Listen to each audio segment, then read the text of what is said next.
Oo, tama ka. First time kong nakasakay sa eroplano. Ginagamit kasi ni Papa yung chopper ko.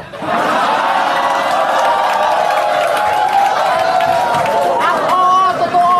Nagdala ako ng 2 kilong bigas, 5 pirasong tosino, 10 pirasong noodles. Tama yung sinabi mo. Akala ko naundoy kasi kayo. Di mo ba napansin? Pinagtripan ka ni Enigma? Sino mo yung ginawang title ng laban na Oro Mata? Hindi na lang talaga dinirekta ng puro mata. Kasi alam niya at alam ko na malaki yung mata mo. Pero di mo makikita ang kahinaan ko. Kahit pilitin mong silipin, wala kang matatanaw, walang butas to. Kasi alam ko na malaki yung mata mo.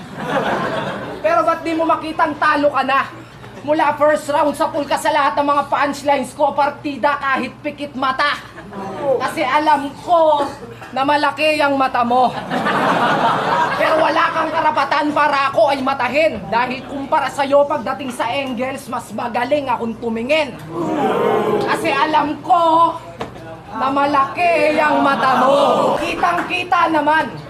Sa'yo lang natalo si Flick G sa patagalan ng titigan.